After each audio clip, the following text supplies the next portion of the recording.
a biblical perspective on life, culture and current events. This is 2020 on Vision. In this busy, hectic world in which we live, burning out is becoming more and more common, unfortunately. And so it's really healthy to have a discussion about how we can avoid burnout. And if we find ourselves in that pit, how we get out of that situation as well and get back to a healthy place. My guest today is Dr. Grace Shah. She was a dentist, but she's also a board director now, a professional speaker, and she also helps people work through and in burnout. And Dr. Grace, I want to welcome you into the studios today. Thank you for having me. Well, Dr. Grace, I guess the question you get asked a lot is, how does someone who used to pull teeth end up pulling people out of a pit called burnout? Well, thank you for asking that question. I do get asked that a lot. That's actually my party trick, to say I'm a dentist and I do all these other things as well. So I am still actually a dentist, if anyone is wondering. I practice 1 day a week because I am on some boards and leadership roles that are in the dental field, and I feel like to be able to serve my colleagues better, it's good to actually be in the profession and among it. And I actually had a bit of experience with burnout as a young graduate. 3 years out of graduating from dental school, I was the dux of my year in dental school as well as in high school. So I was a bit of a high achiever my whole life. And I was pursuing a path of academia and going back and studying more and thinking about how can I achieve more and, do more and have more titles after my name. And that was actually when I had someone who really inspired me and mentored me during uni pass away and was found by the cleaners on a Sunday in the postgraduate room. Oh, man. They took their own life, you mean? No, they didn't. It was actually natural causes, but the fact that, they were working there on the weekend when, they had kids, and that just makes you rethink. I think when something like that happens and someone close to you passes away, you go, oh, what am I doing with my life? And why am I doing what I'm doing? And I think knowing why we do what we do is very important, and knowing the purpose of how you spend your time.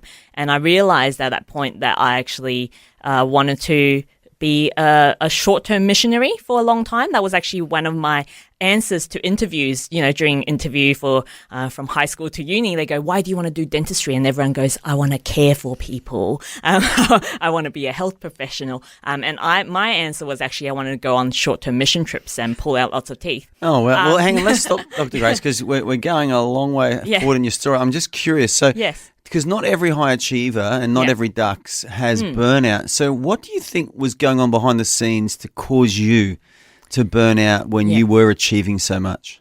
Oh, sure. If we backpedal, now in retrospect, when I know the definition of burnout and I look back, I think I realized that a lot of the signs of burnout were there. And I'm going to quickly look up the definition of burnout so I make sure I quote it correctly. So the current definition by the WHO is actually that burnout is a syndrome resulting from chronic workplace stress that has not been successfully managed. And if you think about dentistry, it's actually quite a stressful job.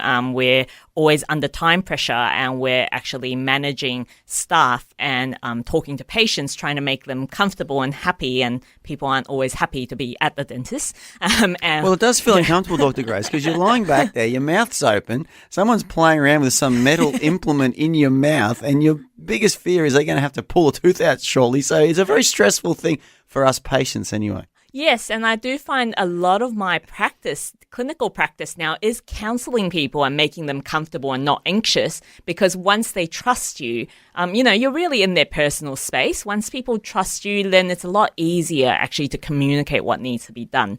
So I think I was in a very high stress environment, and also always, trying to achieve all the time and thinking about what success means. Whereas, later on, I find that success isn't defined by titles or by what you do or what your work is, which is why now I do a bit of everything and I share about it with everyone. Because for a while, I was scared to even share to people that I wanted to do something other than dentistry. Yeah, other than be successful in the world's eyes. But so what was your motive then, do you think? Why were you trying so hard when you were young? I think I was trying very hard because I am Asian, as you can see, even though I don't sound it.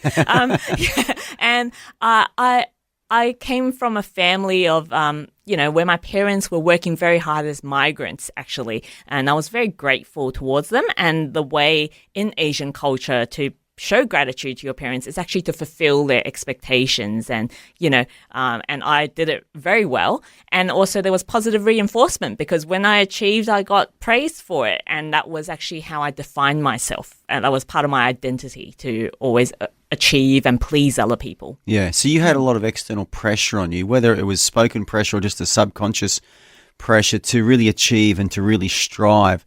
So you were really running and trying so hard. And so it led to burnout. So tell us what happened when you had your first burnout. Like, what does that look like? So, I was actually feeling really disillusioned by, why I was even working as a dentist and what was the point of it. So I actually went on the mission trip, the one that I said I always would do. And I ended up being allocated to a mental health team where I was translating lectures for psychiatrists, psychologists, and social workers overseas. Where was this? Where did you go? So we were actually in China running continuing education program in psych hospitals.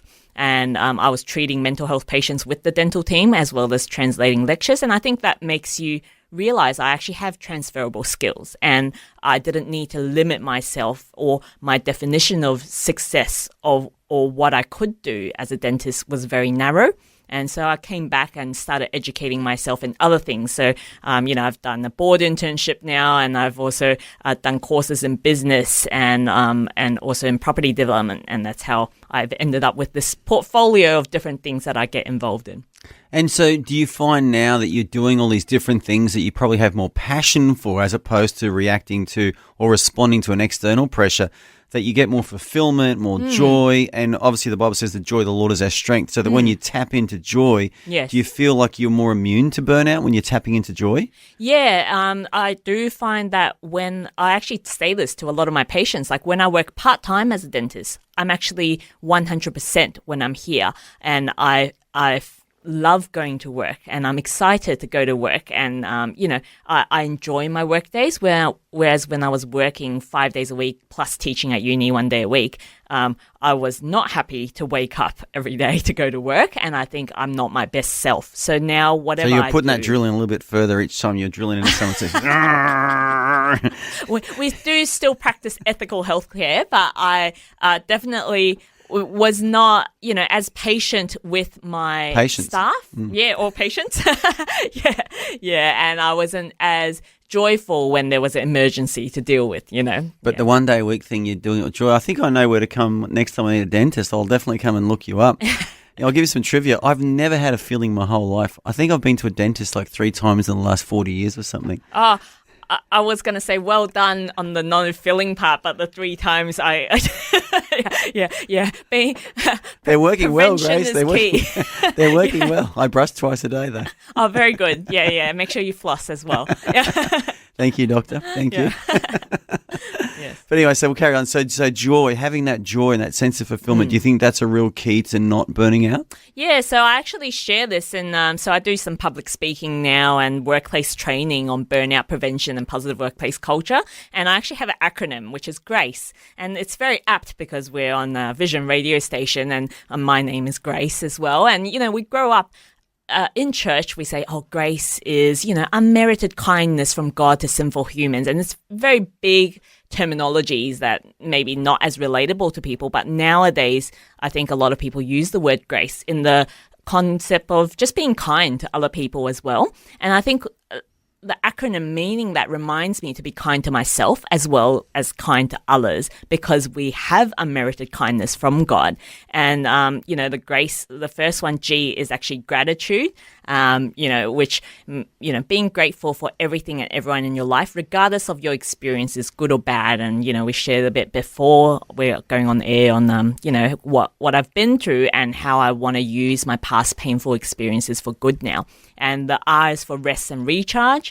And A is to accept the things that you can't change and having the courage that, to change what you can and wisdom to know the difference. And C is for compassion. So compassion for yourself as well as compassion for others. And E is for encouragement, which, if we read Paul, he says, you need to be an encourager as well as have someone to walk alongside you to encourage you and, to also have someone to encourage you. So mentor and, colleague as well as mentee. So yeah, I love that. There's so much in that, Dr. Grace. I could spend hours just talking about that. But I do like what you said, being kind to yourself. Why do you think many of us aren't kind to ourselves today? I think because we have unrealistic expectations of or definition of success, which, is what we touched on before, because I think I used to define success as measuring myself to someone else's standard or the world's standard. But, I really like this definition of success, actually. Like, what is success? To laugh often and much, to win the respect of intelligent people and the affection of children, and to earn the appreciation of honest critics and endure the betrayal of false friends, and to appreciate beauty and find the best in others, and to leave the world a bit better, and to know that even one life has breathed easier because you have lived, and that is to have succeeded, and that's Ralph Waldo Emerson, yeah. Love it. I thought that was an extended Chinese proverb. There was so much wisdom in that. I thought, this is good. This is really good. But wonderful, Grace. So number one you've said is obviously just, finding contentment in what you do and enjoying what you do. Number two, being kind to yourself. Give us one more tip on how to avoid burnout. I think burnout also is knowing your limits and having the right boundaries and learning how to self-care, but with the intention of caring for your team or your patients or, for other people, clients. So a lot of people go, oh, you talk about burnout prevention. You must be a mental health speaker or mental wellness expert. But I find a lot of people use, mental health conditions now as an excuse, sometimes for poor behavior or for not actually supporting their team.